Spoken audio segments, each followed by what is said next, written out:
yo. It's Macabre Pirate's Podcast life user. for me. True. It's the Macabre Podcast universe. You know us, you love us, I hope. I do. And we are on the Deathly Hallows Part 2 of Harry Potter. And frankly, folks, this is our take 2. We had a rough take 1. Should I tell him that? I guess we better do a take 3. Okay, let's cut. No. We are currently in the series that shall not be named.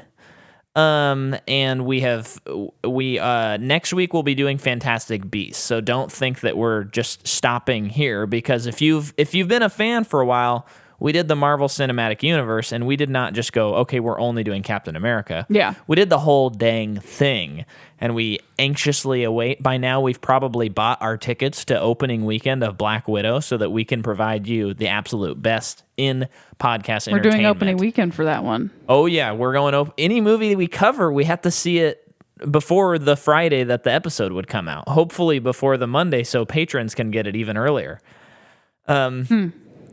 Yeah, I've been actually going on the app quite a bit and checking and seeing if the tickets are out, because it'll. You're such a Ben Wyatt.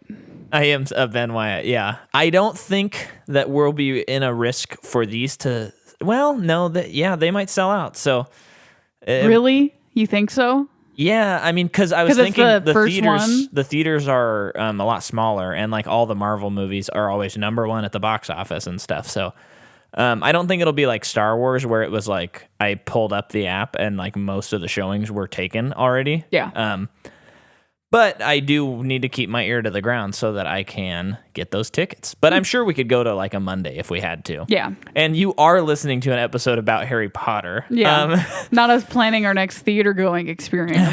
Well, and hopefully that's not our next one, because that's in April or something like that. So in this episode, Micah is steamrolling my part where I talk about the actors, and he took one from me. I am, because here's the update. So if you listen to last week's episode, Harry Potter and the Deathly Hallows Part 1, you learned that it was a shared production. So they filmed the movies back to back. They came out, this movie comes out 8 months after the last movie. How are you going to do Lord of the Rings? Oh. Is that easy? Do you think it's compartmentalized at this point? Maybe Lord of the Rings. I don't know. Well, I'll cross that bridge whenever we come to it. There are a lot of special features, though, so we could probably just do the ones on the extended of Fellowship, those special features. Yeah, and we could go here's the basic Lord of the Rings story, which would take a little while, the production, and then go, here's Fellowship. Yeah. And then do the story, and then those episodes will be up to 4 hours long each. No, the extended version. I keep thinking that we're gonna have huge episodes. I think our longest episode's been an hour 18 minutes. So even on pretty dense stuff, maybe I think Avengers Endgame, we were at the 122-ish mark. But yeah. Anyway, a lot of inside baseball on this pod. Yeah. But what I mean is, if you go back and listen to that, you're going to find out about all the people involved, and you'll find out the production stuff. I still have some specific production notes for this movie, but it's not really to the extent that they usually are, because we have the same screenwriters, same producers, same distribution. Everything is the same except for basically the release date. But having said all that, we've covered all these actors, but there is one very glaring mistake. It's not a mistake. We've been saving. So purposely saved this person until this movie. A very, very exciting actor. Which I think we've even mentioned him earlier on. So yeah, and his name is Warwick Davis. That's right. One of the coolest names in the world. And a very cool guy. So I want you to know that I watched a couple of interviews with him, and this is the kind of guy you want to be involved in movies, because he is really into it. I saw one that looked like he was at some workshop, explaining the masks and stuff like that, that they used, because a lot of the background goblins had masks on, not the close-up ones. They had to do makeup, but to save time. So he seems very passionate about this stuff. So he was born February 3rd, 1970. Wow, we're doing that. Okay. I'm not going that far back. February 3rd? February 3rd, Happy 1970. Birthday. He just had his birthday. Oh, he did? Yeah. He turned 50. Because my mom was born the same year. Oh, okay. Cool. So his very first role was the Ewok in Return of the Jedi. Okay. like the main one that interacts Did with you not know that? Princess Leia. Is that what you're freaking out about? No, but it's better than that. I don't think I did know that, but Is that before or after Willow? before. This is his first role. That's his first role. Oh, you just said first role. Yes. So Kenny Baker, who is R2D2, he's in the actual R2D2 costume, or it's a costume, yeah. He was gonna play Wicket, is the Ewok's character's name. Okay. But he was ill, so George Lucas picked Davis to be the Ewok. And where did that note go? His grandmother heard a radio advertisement that was calling for people that were 4 feet tall or shorter to be in the movie. And she knew that he was a fan of Star Wars. Oh, what movie is this? Return of the Jedi. So this is the third of the original trilogy. Wait, sorry. He was in the original? He was in Return of the Jedi. I was thinking of Last Jedi. No, Return of the Jedi. This is the third one? It's the third one. I'm never going to get it. Just I promise you, I'll never understand. So his grandma heard on the radio that they were calling for actors that were 4 feet or smaller. Yeah, that's the one part I got. She knew he was a fan, and he was 11 years old. That's it? Uh-huh. And then so he went and auditioned, got the part, and 11 years old? Apparently Mark Hamill bought him every action figure he didn't own because he was a big Star Wars fan. This kid is 11 years old, and they were like, yeah, you got the job. Uh-huh. I mean, I don't think there could be a happier kid in the world than that one. No. And I think from the interviews I saw on Harry Potter, it seems like he still is that way. Like he's still excited to be involved in this I hope he's taking care of his grandma. Oh, I know I only saw like 2 interviews, but you can just tell the way he's talking about stuff where he is just like a national treasure. So does he come from humble beginnings? Well, I don't know about that. I'm just sticking to this, okay? I'll keep asking questions you don't know answers to. He reprises his role as Wicket in Caravan of Courage and Ewok Adventure for ABC made-for-TV films, and Ewoks: The Battle for Endor, which are 2 movies that exist that are not like Star Wars, but they are. Yeah, you know. I'm aware of those things. And then he was called to Elstree Studios to meet with Ron Howard and George Lucas to play a character named Willow. Cool. Got the part. Then he was in Chronicles of Narnia, Prince Caspian, Voyage of the Dawn Treader, The Silver Chair. Wait. Like they made some live action movies in the BBC a long time ago. Okay. So that's like in the 80s, I believe. And then in 1993, he played the lead bad guy in Leprechaun, which is famously Jennifer Aniston is in that movie. That's one of her first things, right? I think it is her first thing, but I'm not positive on that. And then he came back and was in A Very Unlucky Leprechaun. That was another movie. Is it a horror movie? I think so, but it says... Oh, no, it says he also played a leprechaun in the 1998 family film, A Very Unlucky Leprechaun. And that sentence I used word for word from Wikipedia, but everything else I've been trying to mix it up. Then in Star Wars Episode 1, The Phantom Menace, he played 3 characters. Okay. He played Weasel, who is a gambler that sits next to Watto at the pod race. Sure. He plays Wald, who was Anakin's Rhodian friend, which... I don't know what that is. I will point that out whenever we watch it. That I was like, that's so cool. Okay, I'm sorry I'm not matching your enthusiasm. It's okay. This part's for Mike Combs, who probably already knows this. Yeah. And then he played Yoda in some scenes where Yoda's walking. Enthusiasm. And then he plays Phileas Flitwick in the Harry Potter movies. It's the first one. And he's there from the first one. Yes. I'm just clarifying. Yes, I'm sorry. In the first 2 films, and then he plays a black-haired unnamed chorus conductor for the 3rd movie. Yeah, with the toads. Yes.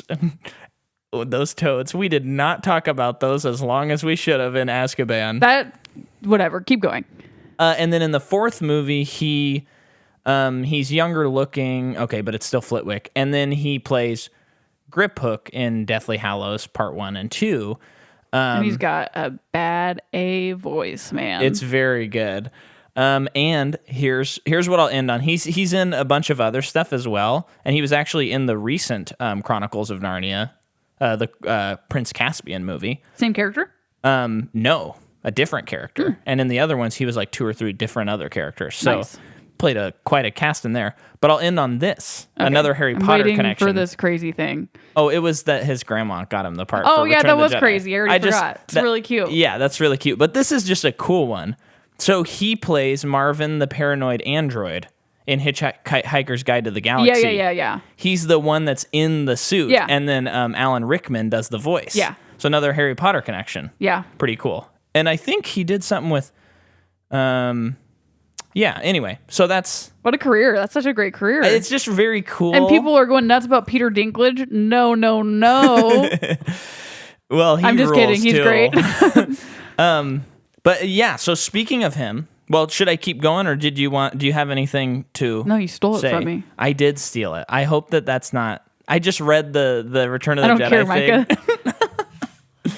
Okay, so Harry Potter and the Deathly Hallows Part 2 comes out July 15th, 2011. It makes domestically $381,011,219, and then it slam dunks past the billion mark and makes $1,341,511,219. Nice. And then just a couple of things to go over here. In 2008, they started building a school digitally so that they could do all the crazy camera movements that are seen in this movie. Because otherwise, it's mostly been sets or like far away digital stuff. And you can get away with that too, because if you're moving through, it's a lot of blur. Mm-hmm. So they had to like the intricate details of the school so that they could do a lot of the camera movements that are done, especially in the Battle of Hogwarts. Yeah. It's nominated for Best Makeup. It loses to The Iron Lady. It's nominated for Best Visual Effects. It loses to Martin Scorsese's Hugo, which I've never seen that movie. I've always wanted to see it. It's got Asa Butterfield in it.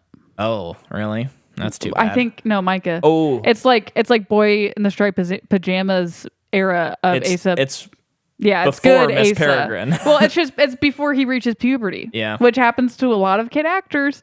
They reach puberty, and it's like, ugh. I never wanted to see you in a role where you're sexual.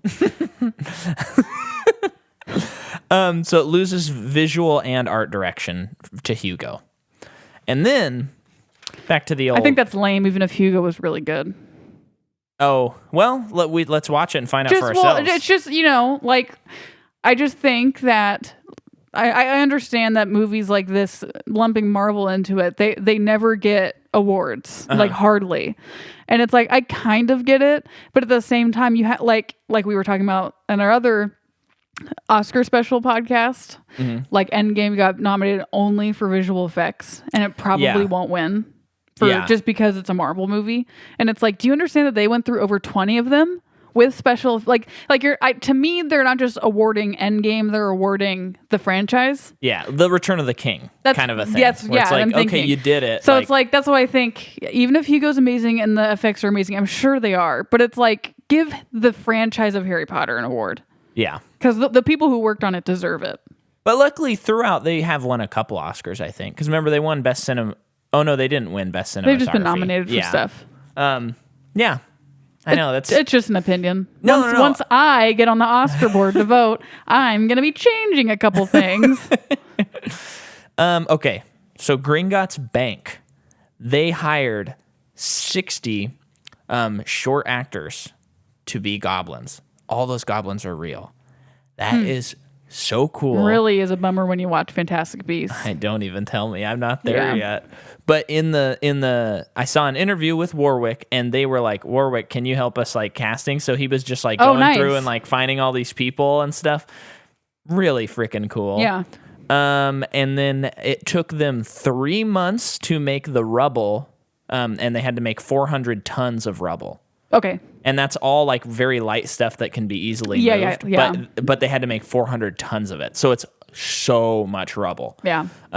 Explains why it looks so good. And then it took 10 people 3 weeks to dress all of that rubble into the set. Do you think that they top it with things that are heavy? Like with heavy rubble, like heavier rubble, so that... Because like sometimes I feel like there are characters that interact with it, like step on it, and it doesn't look light. sometimes. I feel like sometimes they put some actual rocks in there. Well, I watched a video of how they made it. It was just a few days ago, and I don't remember. But it sounded like that's what they did. It's not like foam. It's like there's like some. Yeah, it's not styrofoam or something. Yeah. So, and then a curious thought. The Great Hall was destroyed and rebuilt 3 times. And then, that's from 1. We already covered that. That's all I got because this movie shared production with the previous movie. Oh, Roger Ebert. Okay. I know I'm wearing down, but you can really take over on the plot. He gave it 3.5 stars out of 4. Yeah. And he said, this is just very funny. Wait, did he give any of the movies 4? Did he give 1 4? He gave Chamber of Secrets 4. That's right. And yes, I think just that one. Okay. And then he said, I dare not reveal a single crucial detail about the story itself, lest I offend the spoiler police, who have been on my case lately. Besides, you never know. Maybe they've completely rewritten J.K. Rowling's final book in the series. Maybe Harry dies, Voldemort is triumphant, and evil reigns. Then he said... Ooh, salty. Yeah. He said, this movie is impressively staged. The dialogue is given proper weight and not hurried through. There are surprises which in hindsight seem fair enough, and Harry Potter now possesses an end that befits the most profitable series in movie history at the time. These films will be around for a long time, and without spoiling a single thing, let me just observe that the final scene clearly leaves an opening for a sequel. I think that's an odd read. What? I know Rowling says there won't be one. Just saying. What? Kind of interesting. I don't even get that. I don't feel like that's very sequel-y. What?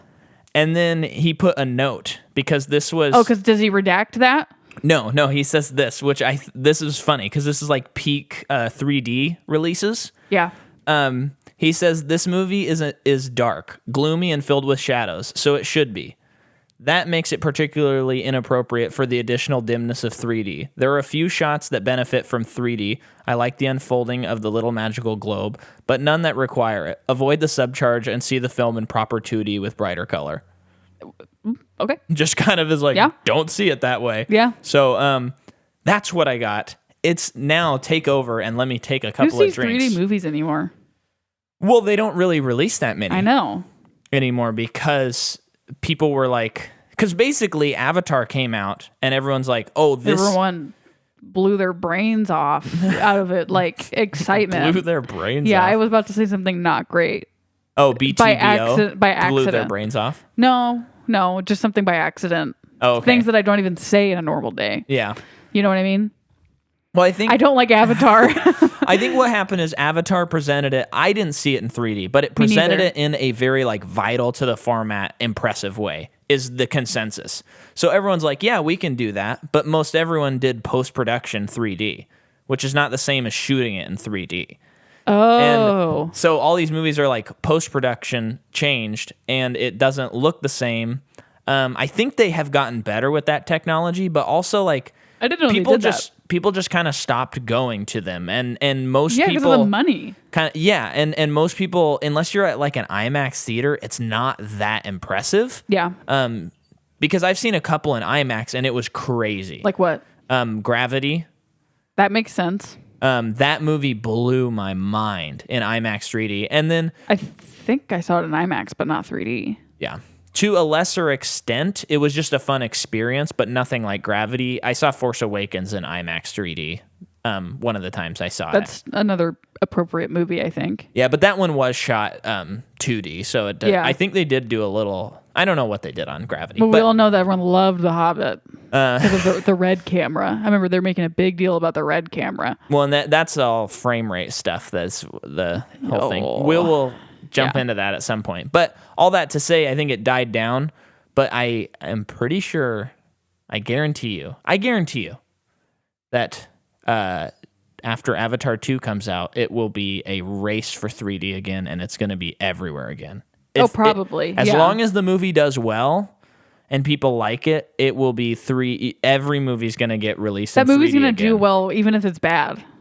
Yeah, we'll see. Don't you think? I think because the narrative, and I'm not the first person to point this out, I've heard other people say it, but James Cameron's always like, I'm going to make Titanic, and everyone goes, that's a horrible idea, it's going to fail. Then it becomes the highest grossing movie ever. Same thing with Avatar, and no one wants more Avatar movies, but no one wanted Avatar and no one wanted Titanic. And if he thinks that he needs to make 4 more Avatar movies, they're all going to be like the highest grossing movies of all time. Yeah. And everyone's going to go see them. Yeah. So I'm pretty confident that next year, I think, everyone is going to flip their lids when that movie comes out and see it 100 times in theaters. And it's going to be crazy. So I'm looking forward to reevaluating that series. So, or that first movie. Okay. So Harry Potter. The movie opens with the He Shall Not Be Named unrolling Dumbledore's tomb, and he steals the wand. This is, I think, the first one where it starts. Correct me if I'm wrong. The first movie that starts not with the Warner Brothers logo, but with it just starts with a shot. I think so. And this is also this is footage we saw in the last movie, but so not like this. We didn't see it like him going in there and stealing it. We just saw him. I thought we saw him steal it. No, not like totally. It kind of ended with that, but not totally. So this is like you see him, he steals it, he shoots up a lightning bolt into the sky. It's a previously on little moment. Yeah. And so the last movie we ended with Dobby dying. So then it cuts to a grave and a tombstone that says, "Here lies Dobby, a free elf." Yeah.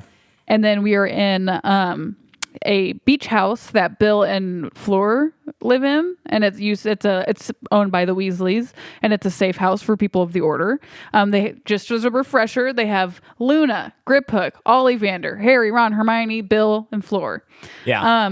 So, which means Luna, Griphook, and Ollivander were just saved from Malfoy Manor, which is where we just were at. Yeah. So we have Harry, Ron, Hermione going up to Griphook to discuss what's going on there.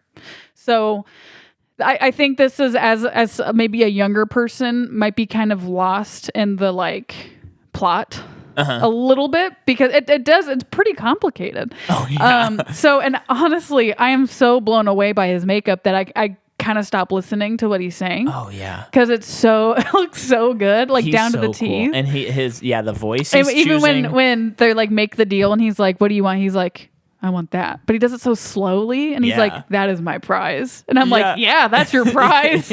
So they're discussing they need to get into Bellatrix's vault. Yes, and they get to that conclusion. Because when they were at the Malfoy Manor, she was like, how did you get the sword? Like, how did you get it out of my vault? Which is like so it's kind of like, oh, there's probably a Horcrux. Like, what else is in her vault? If she stole the Sword of Gryffindor, of course, you do find out that she had a replica, and the only people who can tell that it's a replica are goblins. Oh yeah, there's that cool scene where he looks at it and he says like it's a replica and all that stuff. Is that when they're in the vault or is that in this scene? I feel like it's in this scene. But they have the actual Sword of Gryffindor.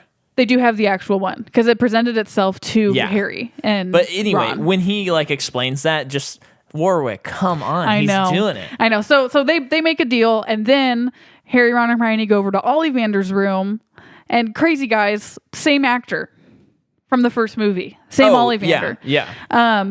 Because he hasn't really been in these movies. Like it's just been so long. Right.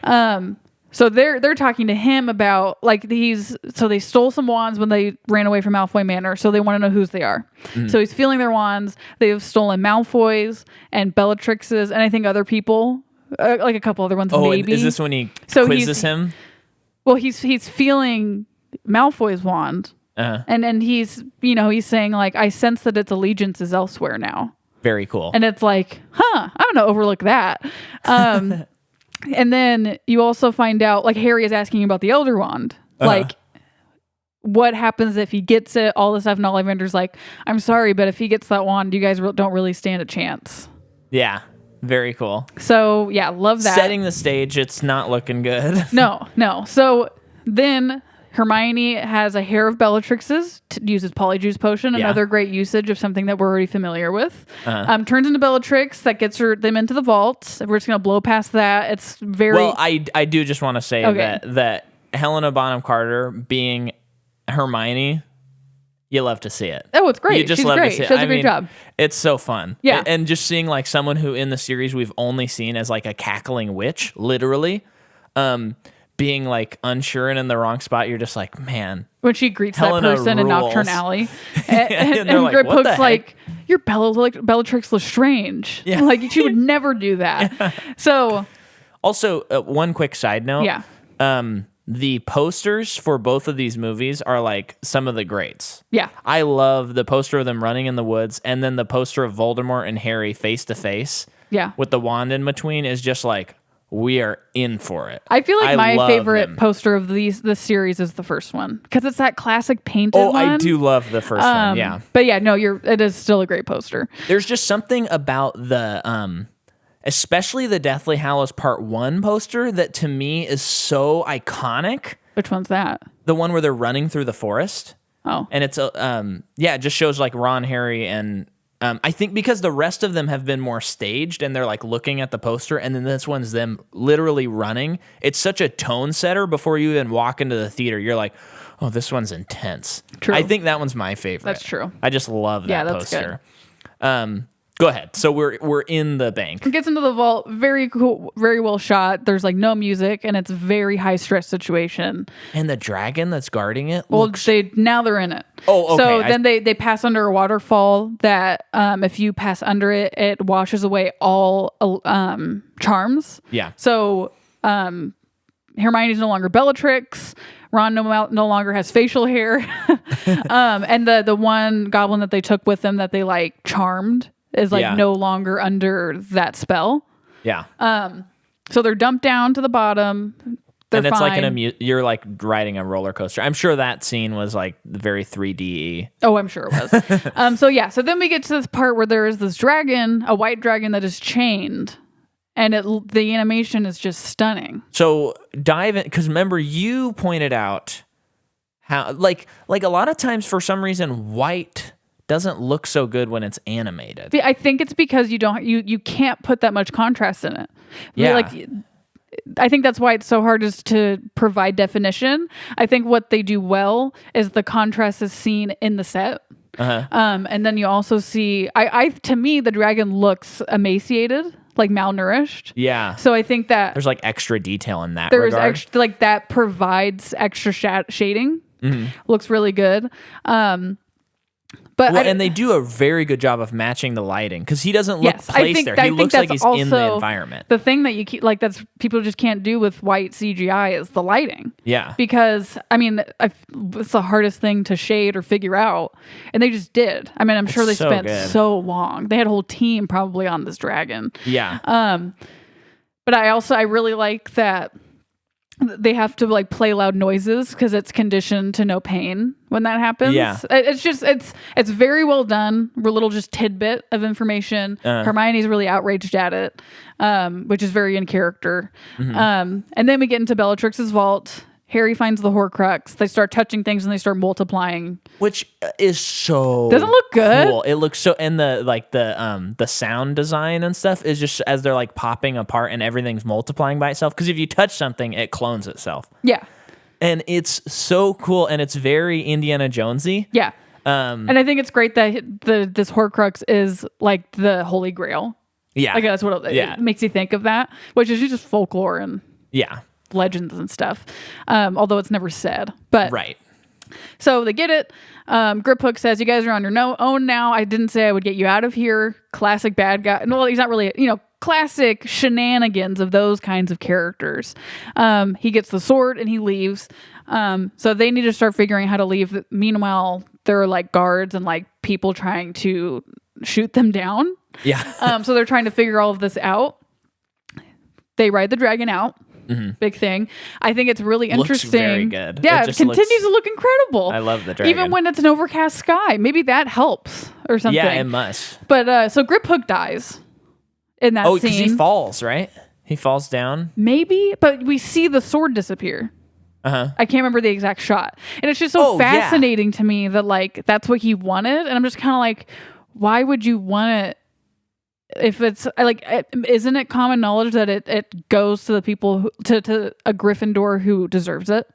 Well, I don't think it is because he asks them how they got it in the first place. And he goes, it presented it to us in a time of need. I just assume that because he's a goblin and goblins know what a replica of it is, he would just know what it is. Not like it's important. I just think it's fascinating. Yeah. So they get out and they ride the dragon until they are no longer riding the dragon. Yeah. And they're discussing on that hillside what to do next. On that hillside. Well, it's when they jump in the water and then they get out. Oh, yeah. Are they yelling at each other? Well, no, they're just discussing stuff. I think kind of like what's going on and what happens to do next. Keep going. It's like another part of the things where it's like, this is cool. What are they saying? Also, when you see it so much, it's what you don't really think about the minutia of everything. Good word. That's a $10 word if I ever heard of one. Thank you. So what happens after that? So then, we have found out that Snape is headmaster of Hogwarts, and we go to Hogwarts. Isn't that right? No. They go to Dumbledore, Rubus, or Dumbledore's Aberforth? brother, Aberforth, because Right in the next part? I think so. Sure, let's just do it. And it's okay if not. I just can't remember. But we are. It's revealed to us that shard of mirror that Harry has been looking into is not Dumbledore. In the book, he thinks it's Dumbledore. Well, and it looks like I kept thinking it was Dumbledore. Yeah, I think you're supposed to think that because Yeah. Harry's thinking that. They did a good job of replicating that. He's guiding them. Yeah. So, yeah, they find out it's Aberforth. Oh, yeah, because they go to that place. The sirens start blaring. And yeah, he lets them in his house. Sorry, I'm just remembering. Okay. We're good. So it's Aberforth, who is Dumbledore's dad or brother, and he does not like Dumbledore. He's got a lot of resentment towards him for past things, kind of like asking Harry all these questions that Harry doesn't know the answers to, and he's like, "And you're just going to trust this person you don't even know?" And there's this portrait of a young girl, and they find out that it's Dumbledore's sister, and Aberforth makes a comment about how like she trusted him and she died because of it. Yeah. So I just wouldn't trust him pretty much. And it's another one of those moments where Harry's like, I don't care what you're feeling. And I don't care about any of it. We need to get this done. And he told me to do this and I'm going to do it. Yeah. So he lets his sister goes back in the portrait to get someone, and then he leaves. And I just like that Hermione makes a comment of like he doesn't really seem like someone who's actually given up. Yeah, because he says he's given up. Yeah, that was the moment I wanted to make sure we highlighted. Yeah, and then because he also helps them get to Hogwarts through the picture tunnel that Neville gets them at. So we discover is very cool. Yes, that all of any entrance into Hogwarts now is guarded.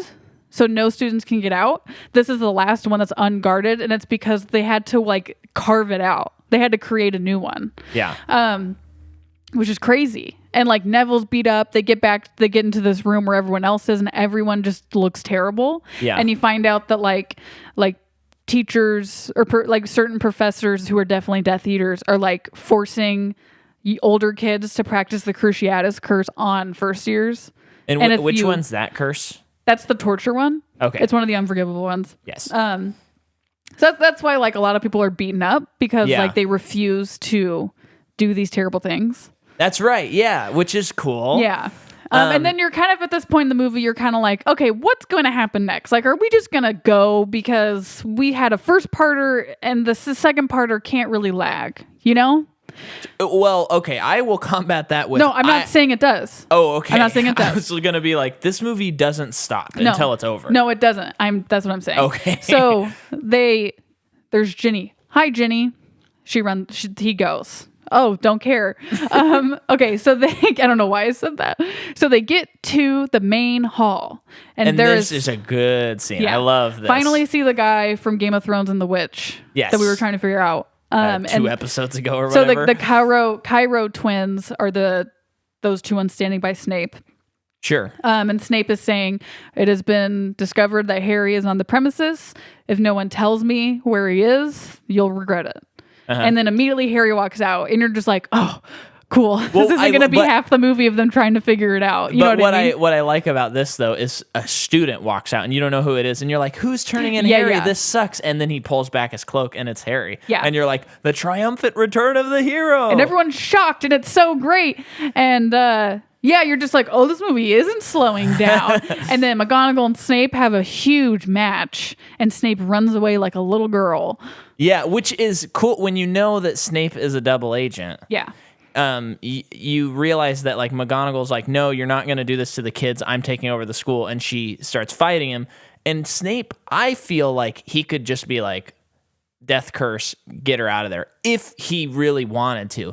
All he's doing is chooses defense, to fly away. Defense stuff. And she's throwing like nut stuff at. She's going for the kill. Yeah, and it's just cool to see McGonagall, who we've been with this whole time, who I've always liked, and she's like one of the best of like the supporting cast. But to see her kind of like make a decision outside of following the rules is really satisfying. And I think too, like this, you have to like, it's like, what has she been going through this whole time? Because she's an authority figure in the school that is like hurting children. Yeah. Like, what is she doing? And I think that by seeing Harry show his face, that it gave her the courage to be like, okay, we're taking things over now. Yeah, and then they put the castle in lockdown. Yeah. She talks to Flitwick at one point, and they have a nice conversation, and it's so cool. She uses a spell she's always wanted to use. Yes. Which gets all the armored dudes down. Yeah, and she says we got to prepare for Voldemort, and someone, I think it's Flitwick, is like, what are you doing saying his name? And she's like, he's coming anyway, doesn't matter. I'm not afraid to say it anymore. And you're like, yeah. Yeah. And they set up a shield. Yeah.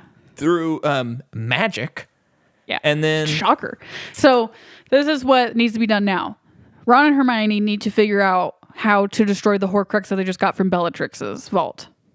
And they know to go to the Chamber of Secrets to do it. Because they don't no longer have the sword that can do it, but they know where a basilisk is. And a basilisk's fang can do it. While they're doing that, Harry needs to find the lost diadem of Ravenclaw. Sure. And to which Luna, wonderfully helpful, tells him, like, no one alive has seen it. You have to talk to someone who's dead. Yeah. So he talks to Rowena Ravenclaw, I think, or her daughter. Can't really remember that. Yeah, totally. And I like that interaction. That's when like Voldemort and his army have shown up at that point, and they're trying to break down the barriers. So it's like it is calm before the storm, and she's kind of going through like, yeah, a boy was this really creepy boy one time, like said like you're talking lied. Ravenclaw again. Yeah, like he lied to me about this, and he did something terrible. So I'm never going to let anyone do that again. And she's like, you even remind me of him. She's talking about Tom Riddle. Yeah. All to be said, she tells him where it's at. Meanwhile, a lot of students and people are like setting up, they're taking their battle stations.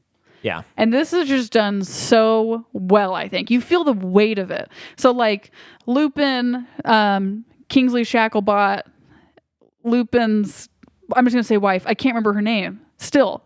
And it's been days since the last one. Whatever. So like they're setting up camp, and they're seeing like all of the army out there, and you just feel the weight of what's about to happen. And like kind of seeing, you got kind of like a Helm's Deep vibe to the whole thing, where everyone's kind of preparing, and they're like, this could be it. And I think they do a good job of like showing that and helping you feel that emotion as well. Especially when you see Fred and George. Mm-hmm. And Fred or George is like, how are you doing? Yeah. Like right before it happens. And you're just like, okay. Yeah. I think I can emotionally handle this. And then you find out you can't. I found out I could. Okay. Dobby was the worst. You want to take the next part? Yeah. So let's go to Ron and Hermione. They go down into the Chamber of Secrets. Like Jordan already said, looked up footage. That door that they open is a real door. How'd they do that? I don't know. It has the snake that goes around too. I saw it's like a camera filming them filming, and it does all the things that you see. It's amazing. I can't believe it. Yeah, especially because in the first in Chamber of Secrets, I thought it looked a little bit CG, like the snake going around. But I mean, I don't know about Chamber of Secrets. Maybe they changed it, but I don't know why they would. Very cool. Yeah. And then when they go down into the Chamber of Secrets, there is a skeleton of the basilisk, which is so cool. So they just grab a fang from it, and it blasts a bunch of water on them, I saw how they did that, which was kind of interesting. I hadn't really thought about how they do those scenes, but they're just surrounded by green screen, besides like particular parts of the set, you know, which is a lot of the sets in this, you know, it's like a set and then there's green screen around it. And then there's just a lever and like a big thing above them that just shoots water. And then a lot of the extra water is added in later. That makes sense. But like the water they have to interact with. Yeah. Also, another thing. Oh, yes. The scene where they come up out of the water after they're in Gringotts. Yeah. I was trying to figure out like how they do. I wasn't trying to figure out. I just didn't realize how they do out like when they're on location outside. Okay. But what they'll do is they put a green screen around the area where they're filming so that they can change the environment. Oh yeah, I've seen that. Past that, I didn't realize they did that. I've like specifically seen that video. I don't know why. Oh, okay. Yeah. I know what you're talking about. But I'm like, oh, and the water that was really cold. I think so. That's what I remember. Yeah, it's just. Isn't it a blue screen? It might be a blue screen that one? actually. Yeah. But that's just wild because then they can make it look like it's outdoor or like you know they can change what they can change the landscape how they need it to be, or probably a little bit of the weather. Jinx, 1, 2, 3, 4, 5, 6, 7, 8. No soda for me. Okay, so they get the basilisk tooth, fang, and then they head back up. And no, they this make is out when they find out that hardcore. they really do love each Well, other. I don't think they find out. I think they finally they went through a really stressful experience right there. Not like they haven't before, and then they're like, we might die.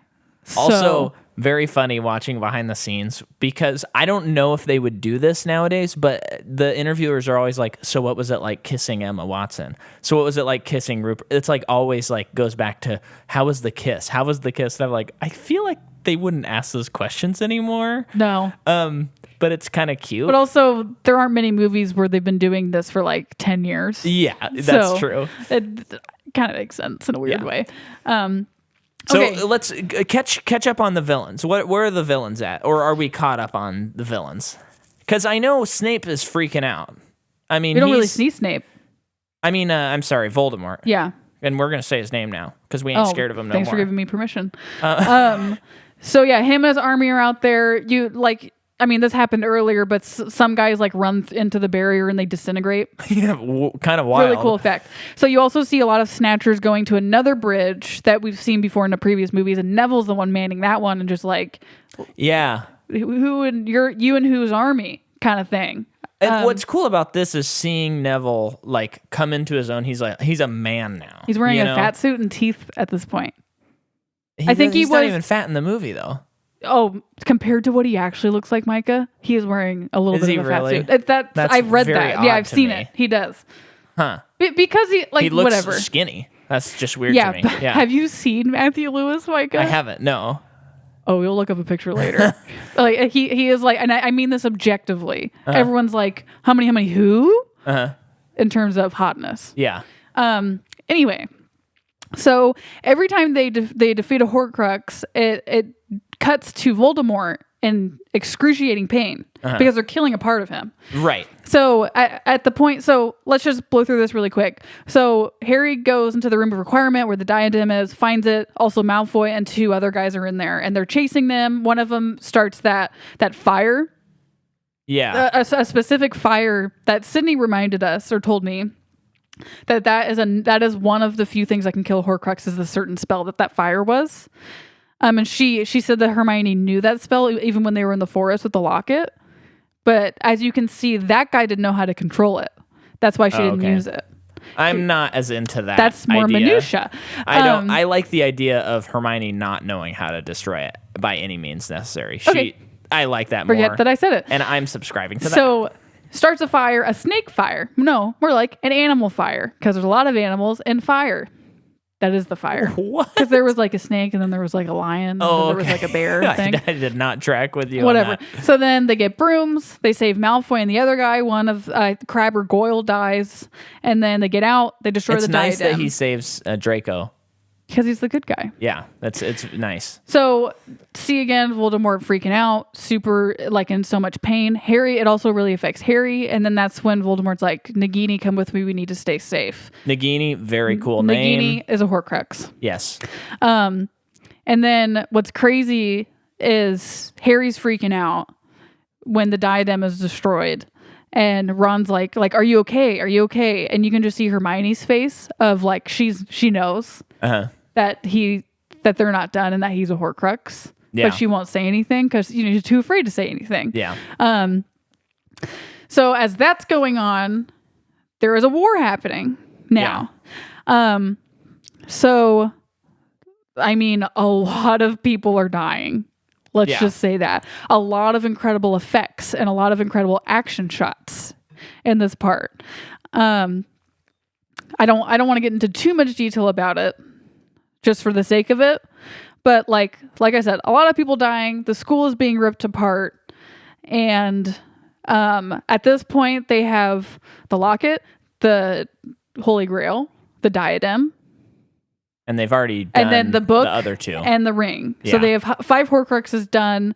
And it's as if they think that there's like maybe one more. And it's as if they have forgotten. Like they haven't really considered anything else. Like any of the other ones yet. Yeah, this is where I think, like, I don't know if the books do it a little more, but I'd say the script is a little bit loose. If I give it a complaint, because they're like, yeah, we just have to get one more, the Snake Nagini, once he kind of figures that out. But it's like, but it's pretty established in the previous movie that there are 7. Like, well, Dumbledore said 7. Yeah, so it's kind of like, I know you had brought up the point that it's like maybe Harry is just not in denial that he is the last one. But I think for me, that's a little lunky. I'll just personally say. And I don't even know if it's denial. I think it gets, when you're on a quest like this and you need to get numbered things. Yeah. You like, once you figure out some of them, you don't care about the other ones because you need to just get those because that's what you know. Yeah. And then once you're done with those, it's like, you've like forgotten those things. Yeah. And I probably am just giving it too much credit, but that's that's how my mind makes up and for you it. love it, so you want to like justify some of that, and that's don't fine. talk down to me. I'm not. I'm definitely not. I just personally, I was like confused because I was like, they're saying like we need one more, and I'm like, but it's established 7. Did I miss one? No, yeah, you didn't. Well, I know now. No, yeah, I know. So we discover that Voldemort is at the boathouse because Harry sees it. Yeah. So they go to the boathouse. Love the set. Love how quiet it is compared to everything that's going on. Lucius is there. Oh, right. And he looks bad. He looks worse than he did in the last movie. They're reprimanded, whatever. And throughout this whole time, Voldemort has realized that the wand is not totally giving in to him. Yeah. So he gets Snape. Snape comes there. Ron, Harry, and Hermione are like spying on them. And Voldemort has come to the conclusion that whoever kills the last person to wield the Elder Wand, like that's theirs now. And he's like, and since you killed Dumbledore, I'm sorry, you've been a wonderful, faithful servant, but I have to kill you to get all of its power. And before Snape can really even do bless you, before he can even do anything, Voldemort slits his throat. Yeah. And that then lets Nagini kill him more. Yeah. So then Voldemort takes off. Harry, Ron, Hermione, they come up to Snape, and Snape, to Alan Rickman doing some great acting. He like requests that he says take them to his tears. Yeah. And so he takes them, and then he goes to the memory box palace pool. The memory box palace pool. What is it called? The pensieve. The pensieve? Pensieve. Okay. And and then we find out that he was in love with Lily Potter. And he... Well, come on, let's spend a minute on it. Okay, it's a crucial moment of the movie. That is the reason why I love him. Yeah. Okay, so you see a young girl. Okay, oh well, I won't do gosh. that much. But you see Lily as a young girl who is rejected by her sister because she does magic. And then she meets Snape as a boy. And he's an outsider as well. Yes. And they bond. And then they go to Hogwarts, and introduction to James Potter, who is a troublemaker and a bully. Yeah. Which we have found from 6. Kind of a Draco Malfoy type. No, not like that. And then you kind of find out too, like this funny thing of like Lily didn't even like James. Like this is more explored in the book, but like because he was so obnoxious, kind of like your parents before they dated. Oh, okay. I'm like, what are you? I'm totally kidding.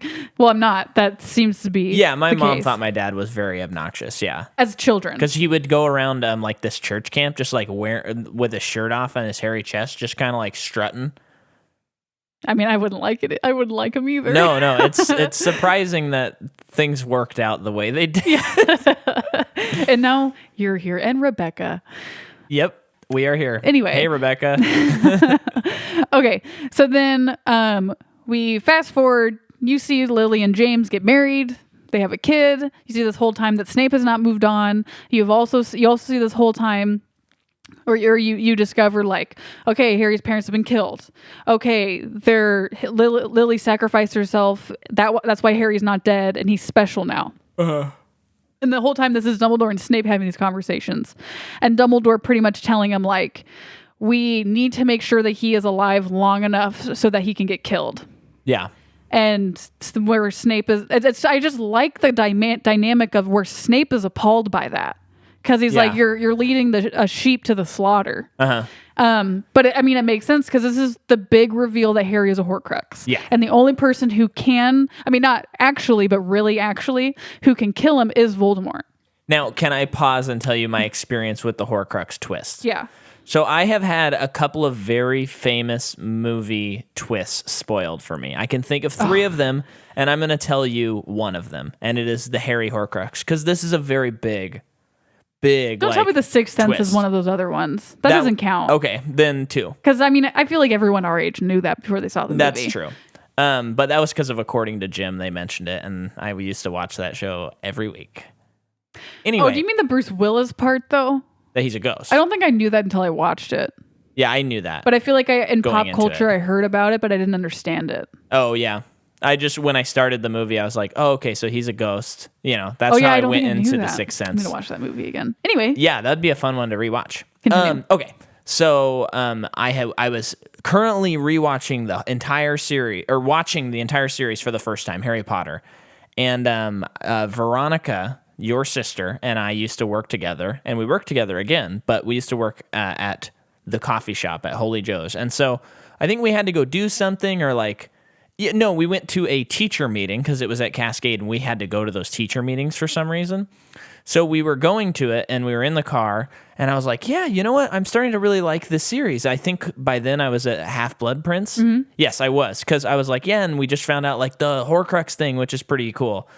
And then she goes, oh, so isn't it crazy when you find out that Harry's a Horcrux? And I was like, oh, I didn't know that. I remember you being kind of mad. I was pretty upset about it. Yeah, so I didn't get to experience it, and especially when rewatching it this time, I'm like, yeah, it's totally set up as a twist too. It's supposed to be something that you're like, no way, what? And when you know that, you just think it's super obvious. Like how could anyone not know it? But it's not obvious. Yeah. I mean, so, and I think she just mixed up the movies. She did, yeah, and it's understandable, and I get it. The other one, just so you know, I'll get into it whenever we cover this series, but Darth Vader being Luke Skywalker's dad, I knew that the first frame of Star Wars, the first movie. So that doesn't count either. My dad told me when he sat me. Yeah, but I feel like most kids our age knew that before they saw the movie. That counts. That definitely counts. Okay. Because I'm going to tell you. My dad sat me down to watch Star Wars A New Hope, and I didn't know what Star Wars was. And he's like, okay, so that guy, that's Luke's dad. How old were you? I don't know. How old do you think you were?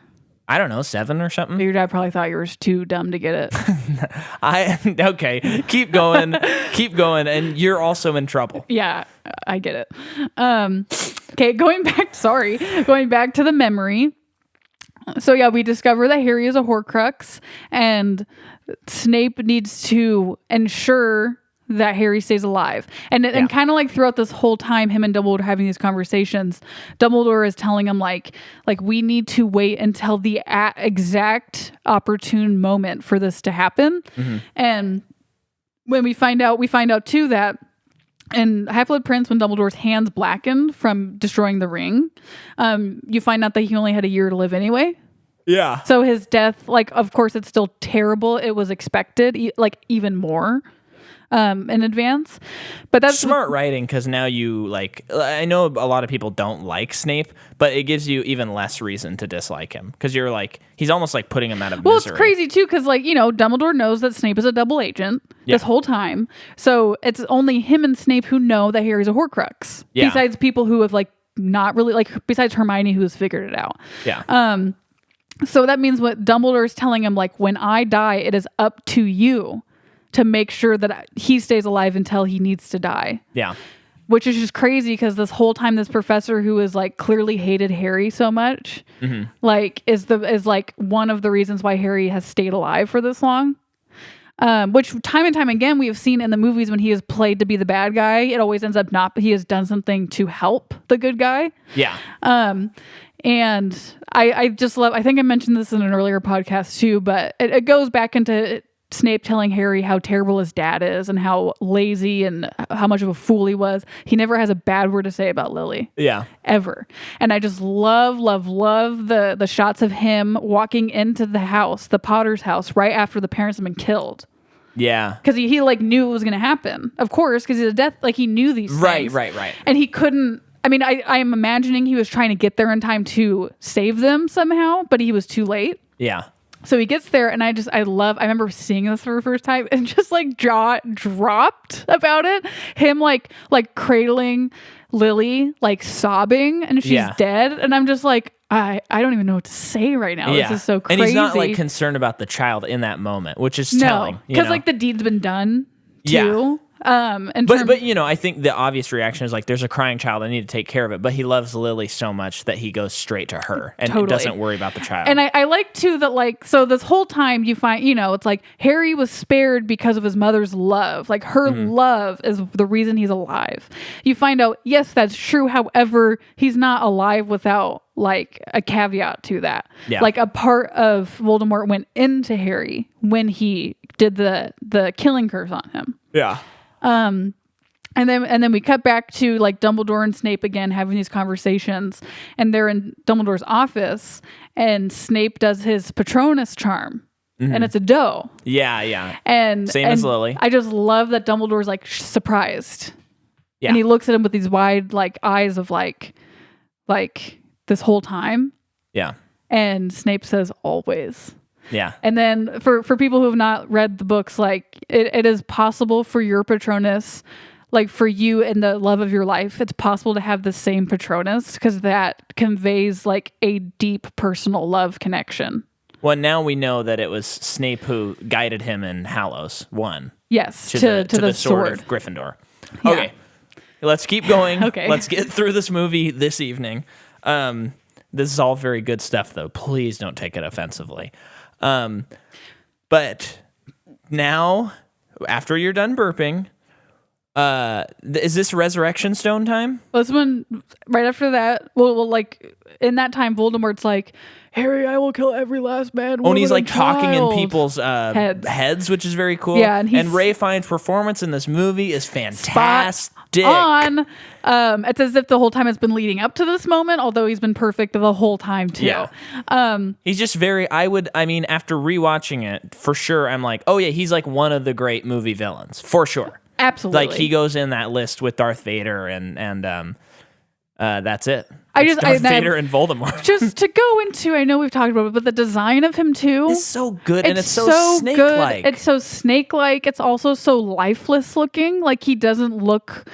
He doesn't look well. He looks. It's the equivalent of Palpatine to me. Yeah. Of like the evil and the depravity has caused him to look that way. What I like about him versus Palpatine is like the super villain bravado, and he is like this eccentric, like he's the same like makeup kind of stuff, but he's kind of weird and eccentric and not quite right. Whereas Emperor Palpatine's like, strike me down, you know? I like him too in some of the movies. But, and it's been cool throughout the books to see like Tom Riddle's transformation. Yeah. But of course, once you get to this point, it's like Tom Riddle died a long time ago. Yeah. It is. You can just see it. He lost his nose.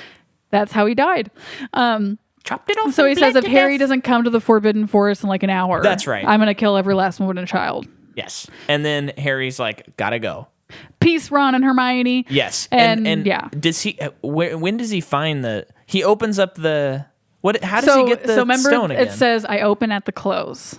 Oh yeah, in the So he finds out by touching it in the last movie, by touching into his lips, like that's what was revealed to him. Yeah. So I think throughout, this is the moment where he's like, this is the clothes. You know what's wild is that I'm sure I can almost guarantee you, because we've talked about through this whole series how the producers and directors are all like, we want to present JK's story. Yeah. And you can almost guarantee that like there was a moment where they're like, how come Harry can't just catch it in Philosopher's Stone? Yeah. And they're like, yeah, well, let's write that, and we send it to JK, and she's like, no, guys, you can't. He can't catch it. He can't. He has to catch it in his mouth. I need that actually. And they're like, okay, we'll try and make it goofy and fun. That's weird. Okay. Yeah. And now they're all like this. Damn. So he opens it. Doesn't it appear? It floats up and then floats into his hand. Very cool. Resurrection stone. And at this moment, well, before then, but Harry is in possession of all of the deadly Hallows. Yes. Well, no, he's not at this moment because Voldemort has the Elder Wand. No, but it answers to Harry. Yeah. Which means he's in possession. Okay. All right. Well, I guess if people want to argue the other thing by the end of the movie, argue it. Fine. Yeah. I guess it doesn't really matter. Either way, it's very cool. And then he gets killed by Voldemort. Well, wait a second. Some preamble. Oh my gosh. So he uses the resurrection stone to resurrect his parents, Lupin and Sirius, which is kind of like, how many who? Harry or Lupin's dead? Which actually before this, it was revealed to us that Lupin and his wife are dead, which is nutso. And then we find out that either Fred or George, I can't remember, is dead, which is just like, I never thought I would ever see that. So can I throw a complaint at you? Okay. I just think this movie goes. And I think that it would be a better movie if we had a few moments to reflect on stuff. Because we really don't get reflection except for in the Snape memory scene and like the last scene of the movie. And what would you want reflection on? It would have been nice if like those deaths weren't just a camera pan. Yeah. Because I hardly even realize what's going on. Yeah. And it's like, especially Lupin, I think about, I really like that character. And it's like, oh, he's just dead. Nothing. Yeah. There's not like a scene where he dies, or there's not like a moment where Harry gets to like do something with him or anyone. It's just like, he's dead, Fred's dead. And I'm just curious if they were going for like, this is kind of how it is in real life. It's just so shocking. Yeah. And that doesn't mean that you should do that when you're writing a book or a movie. But I wonder if that was something they were going for. And, you know, the whole movie is like a war movie, but I don't think that the series has treated characters in that way. To me, like, you know, you say like the emotional impact of this movie. To me, I don't feel that as much, mostly because I don't feel like they give that to me. Yeah. Like when Dumbledore dies, you're like, oh my gosh, you feel that. Lupin dies, you're like, okay. I think that because like it's a second parter in a 2-part movie. I just feel like that's a choice where they were just like, we can't spend that much time on it. We got to blow by it. And I can't remember in the book if it's similar. I really can't. Yeah. So it could be similar in the book where they just kind of is blown by. Just a bummer for the time being. Me. Yeah, I get that. I mean, even in, I immediately just thought of Two Towers, Helm's Deep, that elf that we like barely know. He gets a moment. He gets a moment. Yeah. And it's emotional. It's emotional, yeah. So, yeah. I think they could have done something. Yeah, I mean, I guess you could argue that this is Lupin's moment right now because Harry resurrects him. And then you find out, and this is, I feel like, more for book people, you find out that Lupin has a kid. Yeah. And Harry's concerned about that. And then he talks to his parents, talks to Sirius, and he asks Sirius, like, does it hurt? Does dying hurt? And he says, quicker than falling asleep. Yeah. And then Gary Oldman, one line, give him an Oscar. And they tell him like, we'll be here in his heart. Like, and that's where we've been the whole time. And I do like this moment. Yeah. But okay. And then you can blow past. Voldemort strikes him down. Well, but he says a really good line. Oh my gosh. He says, Harry Potter, the boy who lived, come to die. Yeah, what an epic line. That is a good line. I'm glad you stopped me. Thank you. And he kills him. What we think. Love how quick it is. We show up, and now it's like white. We're in heaven or something. Also, love the inflection of Ralph Fiennes' usage of the casting of the spell. Okay. I just think that he delivered that. I just wonder how many times he practiced that specific moment. He never practiced anytime. He just showed up. It's just so epic. Those are all Okay, just like and green then screen from his house. Go on. That's just him Go around. on. Where's Harry? Where's So he he's taken in to? the afterlife. I wish the design was a little bit cooler. I'll say that. It's okay. I think it could be a little nicer. But it is like the white glowy, I have an opinion about it. Okay. I feel like when you write series that are so freaking big as Lord of the Rings things in Star Wars, and you're going to deal with something as fatal as death, I think that a lot of people, writers, cannot, like, they have a hard time going there. And I'm not saying, I think all this is important and it's really cool, but I think a part, there's a little part of it of like, oh, this is it. Okay. Oh yeah. And it's kind of like, yeah, that's all I could do. Yeah. That's my opinion about sometimes when I read stories that like deal with themes like this, and it's kind of like, oh. Yeah. Okay. I think I've like a couple Stephen King books kind of feel like that. Okay. To me. That's my opinion. And it is kind of yeah. And I don't mean Dark Tower. I'm not talking about think, Dark Tower. Yeah. I think that the set could have been a little more interesting because it wasn't that interesting, I didn't think. But he looks under a bench, and it's like a train station. He's at King's Crossing, and but it's heaven version. I don't think he's in heaven. No, I know. I'm just saying. Oh, okay. And he looks under a bench, and there's a gross like animatronic like baby Voldemort that's covered in blood, and it's like nasty. Do you think it's like the version of him that Voldemort just killed? Yeah, like the Horcrux I think part because I was trying to understand the Resurrection Stone and the fact that Harry doesn't actually die. So I was looking stuff up before we started because I think it's a little confusing. The Resurrection Stone's involved? No, because here's what confused me. When we got done with the movie, I was like, how did he come back to life? Because and I explained this. I know, and I still didn't understand. Yeah, so that's why I looked some stuff up. And so it just explained what you said, but it reworded it in a different way that like I was like, okay, I get it now. So how did it word it? So it's like Voldemort killed the part of him that is him. Yeah. And that's the little baby. And that's why Harry gets to choose to go back. Yeah, which I think I like. I'm not sure as a storytelling device. I think it's interesting. It is interesting, and it's definitely like out there. It's an interesting way. It's an exercise of like going back to storytelling. We have read and seen a lot of stories where the protagonist has to do something that he never chose to do. He never chose to be a Horcrux. And I think it's exercising that like this is your second chance. Yeah. It's like you have done your selfless act and now you get to choose to go back or stay here. That's how I see it. Yeah. I think it's an interesting thing.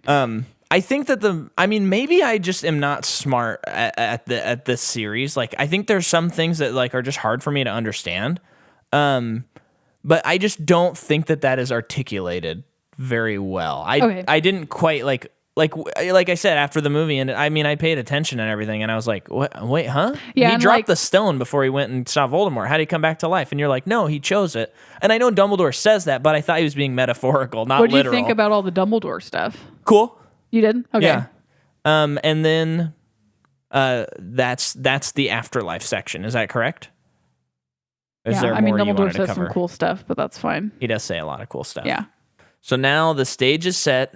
The children of Hogwarts are on one side. Voldemort brings the body of who he believes to be a dead Harry Potter on the other side. Oh, wait. This is important. Okay. This is the whole podcast. So Narcissus Malfoy goes to check on Harry to make sure he's dead. Yeah. And she asks him, oh, sorry, you were looking out the window. She asks him. The windows are open. I just wanted to look outside. That's all. She's asked if Malfoy's alive, and Harry nods. And you were confused about this. Yes. Just because you were like, why would she not think he's dead?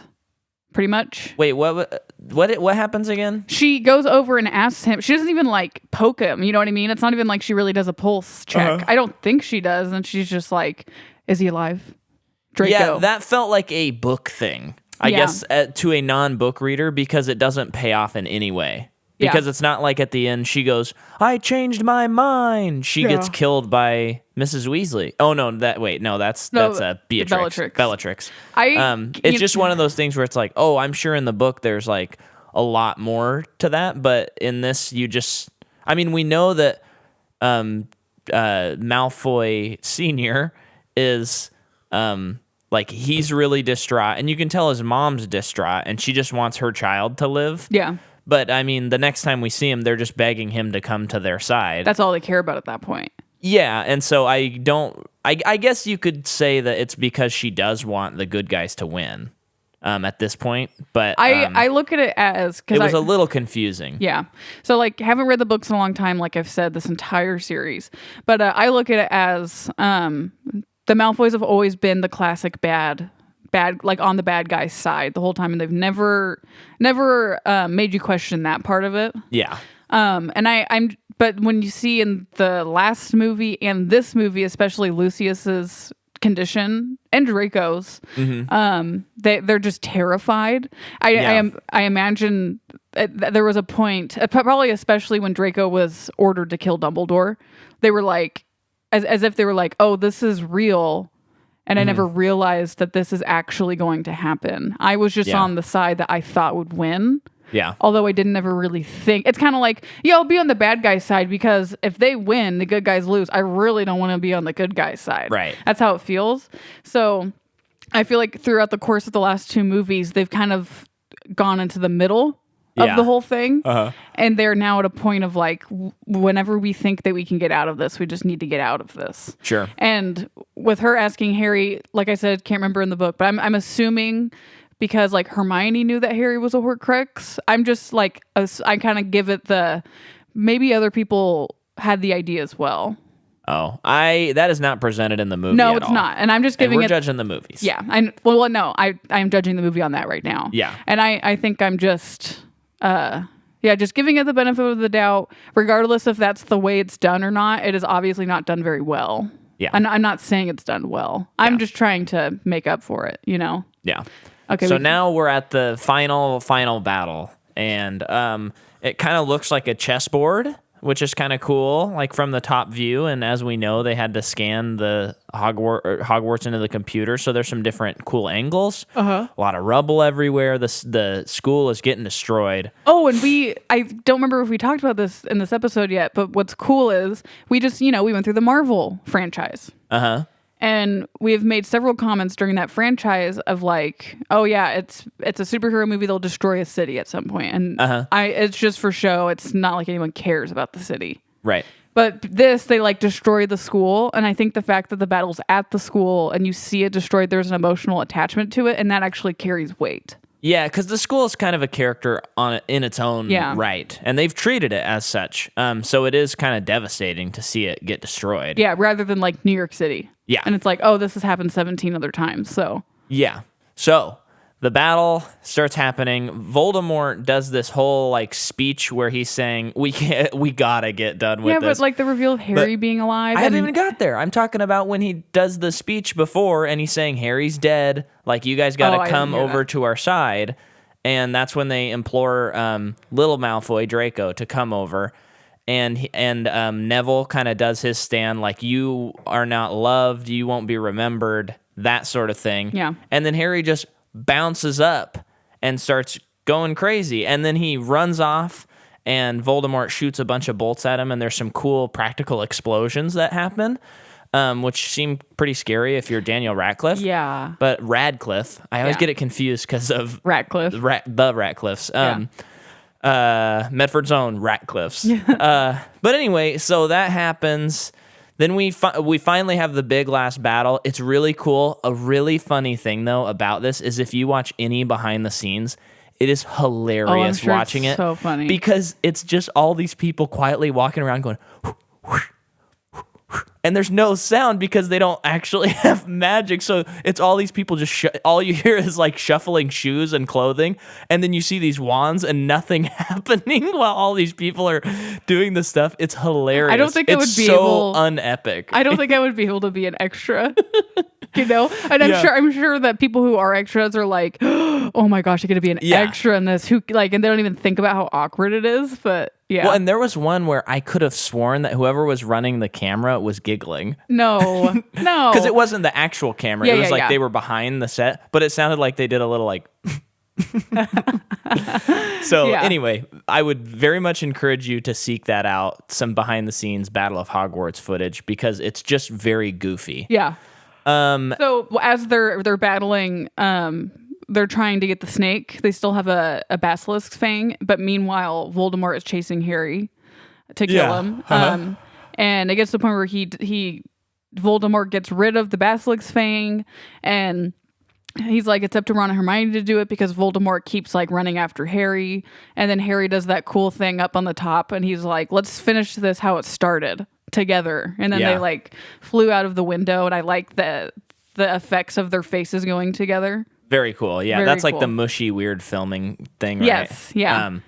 Yeah, and then good old Neville is able to kill Nagini when Nagini is attacking Ron and Hermione, who lose both their basilisk fangs. Yes. And it's cool because he has the sword of Gryffindor. Because it presented he's itself to chosen him. at that point. And he kind of fulfills his arc of like not being the bumbling loser anymore. He like really takes a fun role in this movie. And I'm glad that it was Neville that she chose to do all of this. For You're all talking of JK chose? Yeah. Oh, okay. I'm, if I remember right, I'm pretty sure it's the same in the book. But I just feel like it's so earned on his character.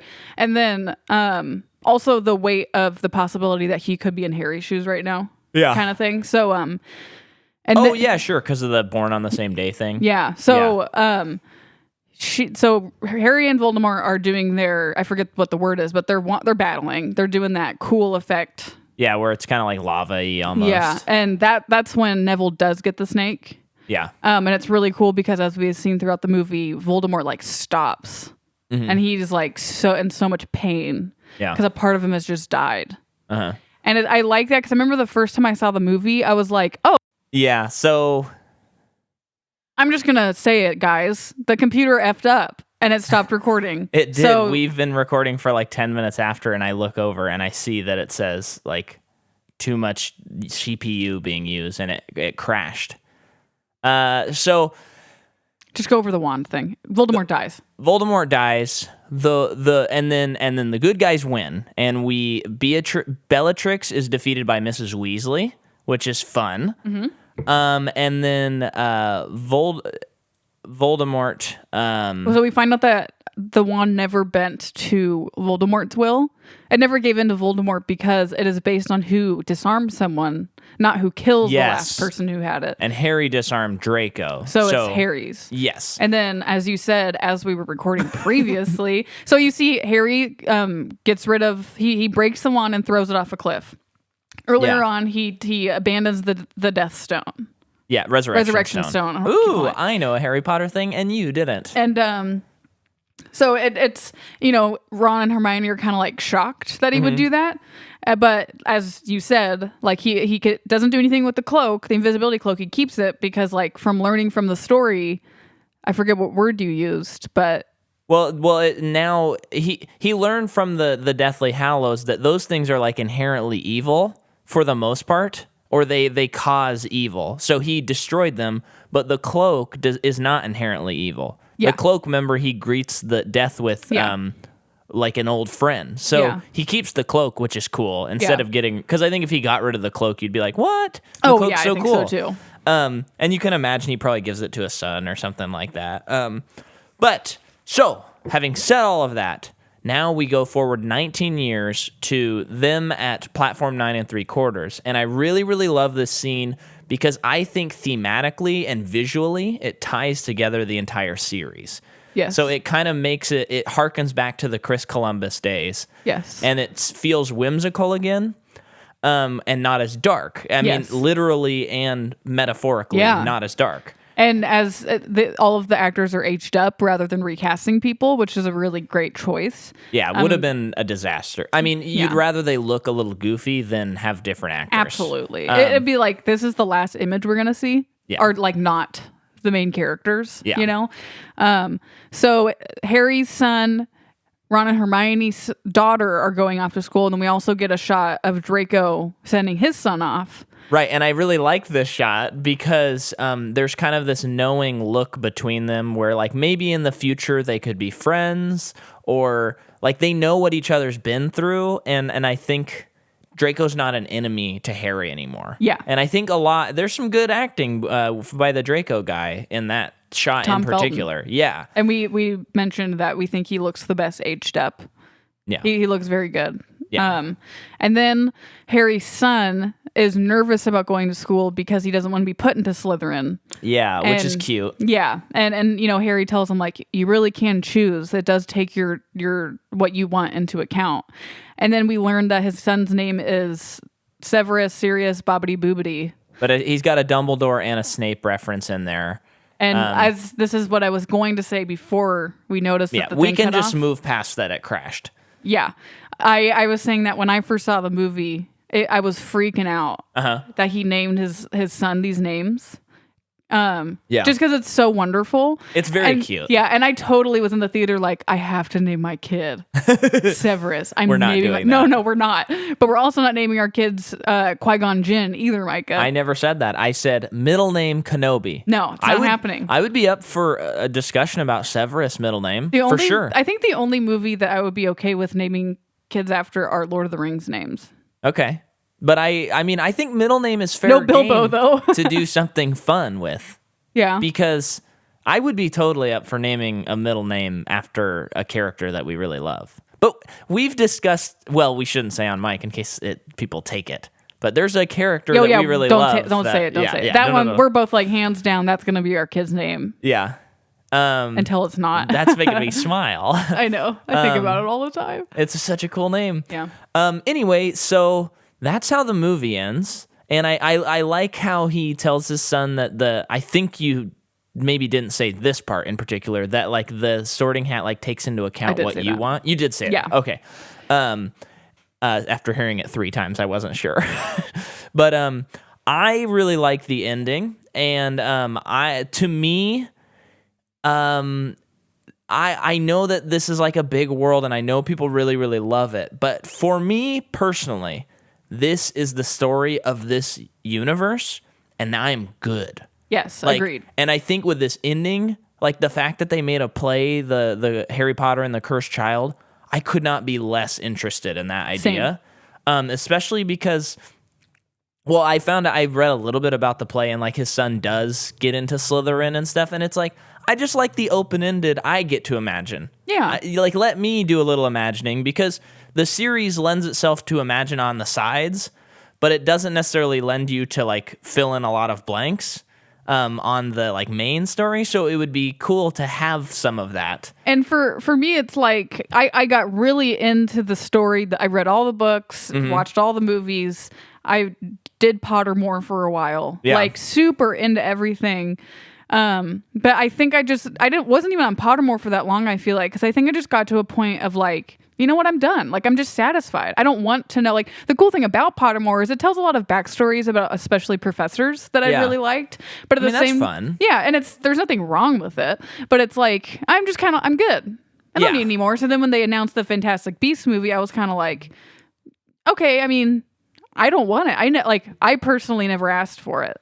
Yeah. You know? And I fear, Jordan has seen Fantastic Beasts 1. I have seen neither movie. And I fear that the series going forward that J.K. Rowling is scripting as well. She is that she's making bank.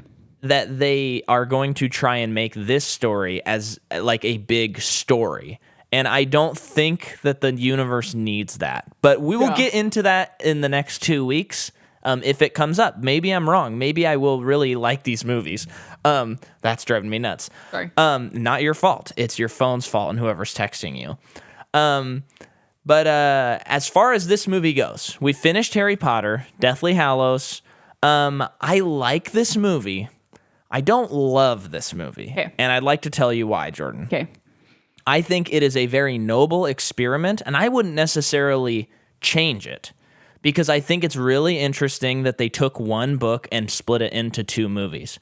But one thing I don't like about it is it starts this trend where people do 2-parters for books, and they do it more for monetary reasons than they do for story reasons. This one, I feel like it was, I mean, they didn't even want to split it originally. So it feels like a story reason. Yes, it's a story reason. And but I do really feel like this movie really suffers from being just the second half of another movie because it really feels like it's half a movie. It does not feel like a full movie. Yeah. to me. And like to its credit, which we've mentioned in the movie, like in this episode already, that the movie just goes. Yeah. So that's like you're saying that, but I know that you agree, and you can say like, but at least it just chugged along. At least it didn't. I do, but it's funny feet. because I do like that about it, but I also think that's its weakest point. Yeah. Because my favorite parts of Deathly Hallows 1 are when they slow down and it's Harry and Hermione like trying to figure out how to destroy this Horcrux. Yeah. So I like this movie, and I don't think I would change it, but I do think like if they remade it, God forbid, but if they did, I would hope they would figure out a way to make either a second part or just do one movie that could balance it all. Okay. I don't see how you could do it in one movie, but if you made two have more of an arc, because it doesn't feel, it's just like go, and then all of a sudden it's like 19 years later, you know. I get that. What do you think? I love it. Yeah. And I think it ties the bow, like we've already mentioned, and the Snape arc that's been going throughout the entire series is finally resolved. Yeah. And I am always a sucker for the characters that are like technically misunderstood. Uh-huh. And then you finally understand where they're coming from and all of this. I love that. Yeah. And so that's my favorite part of the movie. Yeah. Is the resolution of Snape. Yeah. And that's why he's my favorite. Well, I want to hit you with, I know we are going to do a full series ranking, but can I tell you my Harry Potter ranking of movies? Okay. Right at the bottom, number 8, Goblet of Fire, least favorite. Then my next one would be Half-Blood Prince. Okay. Then it would be Deathly Hallows Part 2. Okay. Then it would be Philosopher's Stone. Wait, how many is that? Is that 5? 5 or 4. Well, still have Deathly Hallows. I'm sorry. It'd be Azkaban, then Philosopher's Stone, then Order of the Phoenix, Deathly Hallows 1. Kind of a weird mix. Yeah. It's all shuffled up. So I would say my least. Chamber of Secrets right below Order of the Phoenix. So Chamber of Secrets. Oh, really? 3. You like Order of the Phoenix more? I do. That really connected with me. I know for me, I would probably say as of right now, in a month this could change, but as of right now, A Prisoner of Azkaban is my least favorite. Really? Over Goblet? Because I think it is too long. It is pretty long. So that's it's too long. And as like talking about it is too confusing. Yeah. And I know that part of that is because of the story. And anytime you introduce time travel, it's convoluted. Yeah. And you're not really the biggest time travel fan. What do you mean? You're not, I don't think, right? Or am I speaking out of turn? What else would I not like that's time travel? Well, the time traveler's wife? Just kidding, I've never seen that. I just feel like you're like, if I see time travel, I'm usually like, oh, I like it more automatically. I think that but sometimes you would you consider Inception time travel? Kinda, yeah. Technically, because that's like my favorite one. Similar basis. Interstellar time travel in a way. I love Interstellar. But you love those movies. I think that, but those are different because Interstellar is about time dilation. Yeah. And then Inception's about dreaming. So like time isn't really a thing. Yeah. And then and you love Looper's Looper. Great. But here's the thing, I'm what wrong. Looper doesn't do this that I think a lot of time travel stories do, and this is what I like. Sometimes there's no way around it. Uh-huh. But when you're doing a movie and let's say it's plugging along and we're like 45 minutes in and then we discover that we have to time travel. Uh-huh. And you're like, do you mean I have to experience that 45 minutes again? Yeah. That's my issue. Sometimes like in Prisoner of Azkaban, I understand there's no way around it. Like that is the story and it's not bad, but you will always get fatigue from me. Mm-hmm. Always where it's like, okay, now I know what happens next. That's the whole thing because I know what's going to happen. Yeah. And the fun part about it, though, is like, oh, so that was them doing that. Yeah. But I think that it's a little hard to rewatch it over and over and over again. Okay. Because what I really like about that movie is all of the stuff in the Shrieking Shack. And with Lupin being a werewolf. And like all of that part of the story, really love. Yeah. So, all in all, fantastic series. And I love it. So that This is one of my faves. the arc of Micah wondering if he would love it. So here's What's your favorite franchise of all time? my favorite franchise of all time, Toy Story. We talked about this Over last. Lord of the Rings? Because you have to put the Hobbit in there. Yes, because Toy Story is 10, 10, 10, and 10. We had this discussion on Toy Story 4, I believe. Yeah. But I mean, I do like Star Wars is like my favorite overarching series, Yeah. but there's a lot of bad. Yeah. I think Harry Potter is probably better in that regard. Well, we still have 3 movies apparently. Well, 5 movies. No, once but I they're mean, done. like 2 of them are out. We get Yeah. 3 more. Yeah. So 5 With a total. Yeah. So Yeah, it could get ruined like Hobbit to Lord of the Rings. yes. Okay, so here's announcement podcast time. Should we announce our series after we finish Fantastic Beasts Yeah. to get people geared up? Okay, so we are doing, folks, an overarching series. Oh, we're doing it right now? No. You said after Fantastic Beasts. Oh, I meant like the series that we're covering after we do the next 2 weeks of Fantastic Beasts. You're gonna Or do you tell want to them wait? right. Let's wait. Let's wait. Okay, you don't get to know yet. All right, next Suspense. week is Fantastic Beasts. And where to find them. And where to find them, yes. And then I wanted to point out that we did our Patreon exclusive episode on the Oscars. That's still available if you want to sign up and get it. Yeah. So go to patreon.com/MicahMcCaw. Really, truly, sign up. We want to be artists for a living, and it's very, very hard. We're begging you. Yeah. No, we're not really, but actually we are. We're just trying to save face by not begging, but we are begging. No, we're not. But we are going to do another Patreon exclusive episode where we're going to talk about Harry Potter and the Cursed Child, and As well as take quizzes to know which houses we're in. and Patronus and wands, maybe, and if wands. we have time. Although I already have mine. And we technically already know what our house is. Yeah.